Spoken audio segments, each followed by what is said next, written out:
ভাত কাপড়ের অনুষ্ঠানে তিতলির হঠাৎ আগমন, রাহির হাতে ঘটল অবাক করা ঘটনা।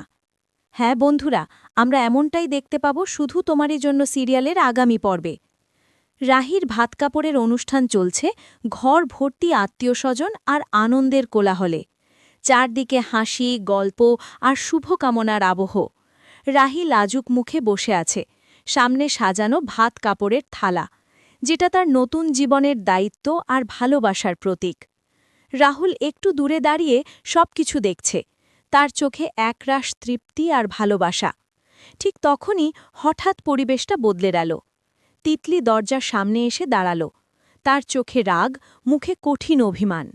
সবাই কিছুটা চমকে তাকালো তার দিকে। ধীরে ধীরে সে এগিয়ে এলো রাহির দিকে।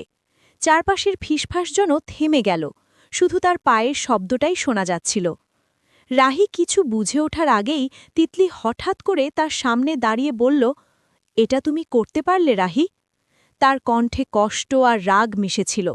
রাহি কিছু বলতে যাচ্ছিল, কিন্তু তার আগেই তিতলি ঝট করে ভাত কাপড়ের থালাটা রাহির হাত থেকে ছিনিয়ে নিল। এক মুহূর্তের নিস্তব্ধতা, তারপরেই ঝনঝন শব্দে থালাটা মেঝেতে পড়ে ছড়িয়ে গেল। ভাত কাপড় সব এলোমেলো হয়ে গেল চারদিকে। ঘরে এক অদ্ভুত স্তব্ধতা নেমে এলো। রাহি হতভম্ব হয়ে তাকিয়ে রইল। তার চোখে জল চলে আসছে, কিন্তু সে কিছু বলতে পারছে না। তার হাত কাঁপছে, যেন সে এখনও বুঝতে পারছে না ঠিক কী ঘটল। পুরো দৃশ্যটা দেখে রাহুল একেবারে স্তব্ধ হয়ে গেল। সে অবাক চোখে তিতলির দিকে তাকিয়ে রইল। তার মুখে কোনো কথা নেই, শুধু বিস্ময় আর প্রশ্ন, কেন? তিতলি হাঁপাচ্ছে, যেন এতদিনের জমে থাকা রাগ আজ বিস্ফোরিত হয়েছে। তার চোখে জল চিকচিক করছে, কিন্তু সে সেটা লুকাতে চাইছে। ঘরের সবাই এখন তাকিয়ে আছে এই তিনজনের দিকে, রাহি, তিতলি আর রাহুল।